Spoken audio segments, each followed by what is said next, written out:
We're just all really excited. We're anxious. We want to move in.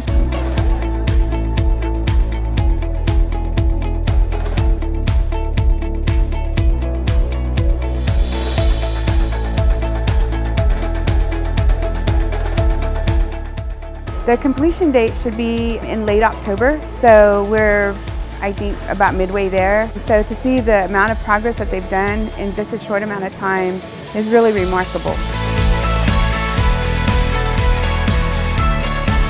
We're really excited about having a new facility for our students. I think our students and our staff, they're very deserving of this. I know our staff works really hard with our kids, and so to be able to be in a facility that's upgraded, that's state of the art, I think that's amazing for all of us.